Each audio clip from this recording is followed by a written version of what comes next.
Com mais de 45 milhões de brasileiros com deficiência visual, a falta de acessibilidade ainda é o maior obstáculo no país. Em São José dos Campos, o Hospital Provisão é referência no tratamento, reabilitação e inserção do deficiente na sociedade e no mercado de trabalho. E este é o assunto da nossa entrevista de sábado. Confira.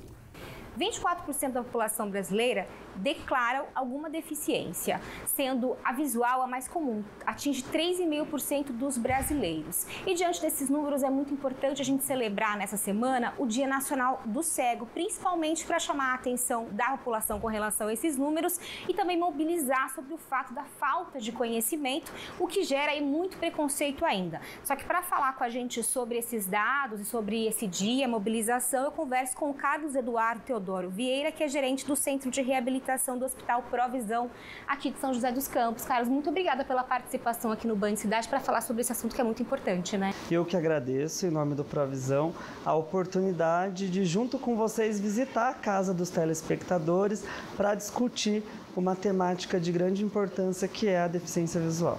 Fala pra gente sobre a importância de mobilizar a sociedade, né, com relação à falta de informação, porque existe muito preconceito ainda com relação aos deficientes visuais e também com relação a esses números que chamam a atenção, né, aqui no país. A data do dia 13 de dezembro, que nós comemoramos na última quinta-feira, é de grande importância para o segmento da pessoa com deficiência visual. Ela já tem 57 anos que foi criada, mas ainda hoje, quando a gente discute ela, parece que é novidade. Por isso a importância, né, da gente trocar essa informação. Ela foi realizada pelo então presidente Jânio Quadros e o objetivo era e continua sendo de mobilizar a sociedade, levar informação para as pessoas, porque nós entendemos que existe muito preconceito com relação à pessoa com deficiência visual. E o preconceito ele vem da falta de informação. Agora, para a gente entender um pouquinho sobre o panorama da população de deficientes visuais, quais são os principais fatores, as causas da cegueira? Quando nós falamos da deficiência visual, existem dois tipos. Elas são classificadas em cegueira, que é a perda total da visão, o que a gente chama de pessoa cega, e baixa visão, ou também retratada na literatura como visão subnormal. As principais causas que hoje nós recebemos na nossa instituição é em decorrência ao diabetes mellitus e também na faixa da velhice, na fase de vida da velhice, onde as pessoas têm chegos para nós com a retinopatia diabética. Carlos, queria que você comentasse com a gente um dado da Organização Mundial da Saúde que fala que 80% dos casos de cegueira poderiam ser evitados com tratamentos e também com trabalho de prevenção.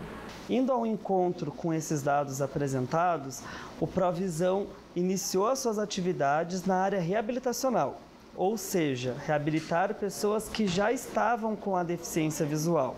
Entendendo a importância de somar esforços para reverter esses dados que você apresentou, a instituição criou o hospital, justamente para trabalhar com a prevenção à deficiência visual, pois sabe-se que um trabalho de eficácia, ele pode de fato prevenir a deficiência visual.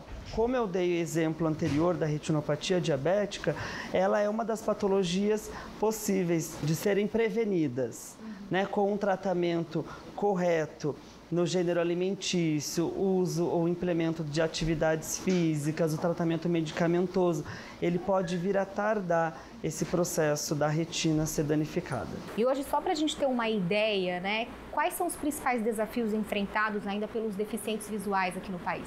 Os principais desafios que as pessoas com deficiência visual ainda enfrentam no dia a dia é a falta de acessibilidade. E quando nós falamos em falta de acessibilidade, nós não estamos dizendo só das questões arquitetônicas, nós também estamos dizendo das barreiras atitudinais. Essas são as de maior desafio para a pessoa com deficiência visual. A ONU preconiza da qual nosso país é signatário, que a pessoa com deficiência é aquela que, além dos impedimentos que ela tem de natureza física, as dificuldades, os obstáculos e entraves que a sociedade realiza. Então, a dificuldade no acesso aos prédios públicos, ao ensino com qualidade acessível, com material ampliado para quem tem baixa visão, o braille para quem convive com a cegueira. Esses ainda são os maiores desafios. Então, o que para a gente é muito rotineiro, ir ao supermercado e escolher um café. A gente vai ver diversos tipos de café, de marcas na prateleira. A pessoa com deficiência visual, para ela escolher o seu café hoje é muito restrito.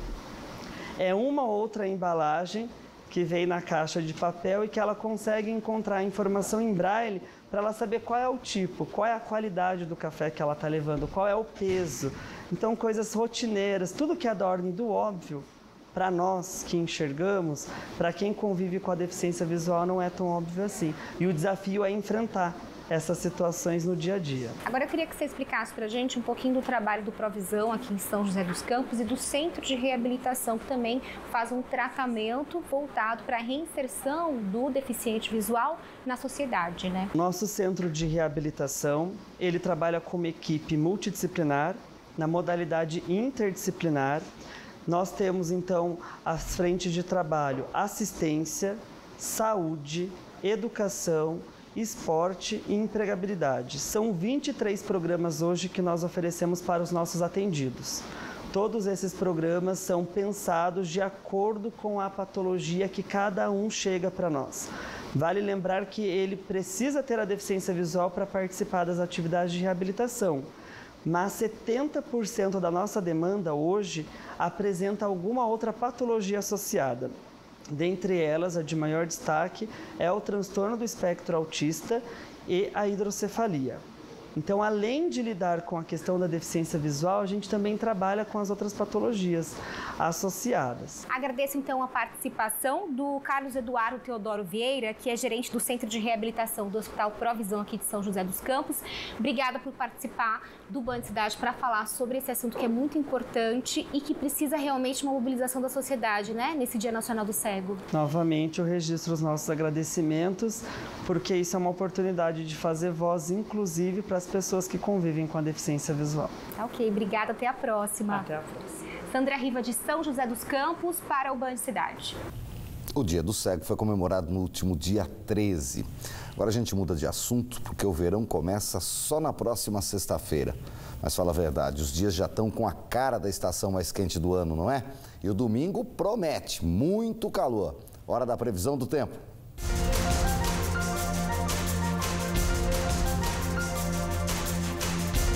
O sol volta a aparecer desde as primeiras horas do dia neste domingo. Com isso, os termômetros disparam, mas há risco de pancadas de chuva isoladas em toda a região no final da tarde. Na Serra da Mantiqueira, a máxima chega aos 27 graus. No Vale, os termômetros devem atingir 34 graus em São José do Barreiro e Natividade da Serra. Já Piquete e Taubaté terão máxima de 35. No litoral norte, o aumento de nuvens à tarde também pode ocasionar pancadas de chuva. Mas domingo de praia e máximas de 34 graus. Jacareí teve 34 neste sábado e promete repetir a dose amanhã. As temperaturas seguem elevadas na próxima semana. Em Ilhabela, a máxima foi de 34 graus. Amanhã, mais um dia com predomínio de sol. Os termômetros variam de 24 a 32 graus. No próximo bloco, informações do esporte. Taubaté Futsal garante o bicampeonato da Copa Paulista. E ainda, vamos mostrar o trabalho realizado pelo Canil Municipal de Roseira. Veja só, funcionários investem em criatividade em busca de um lar para os animais abandonados. Band Cidade volta já, 7h09 agora.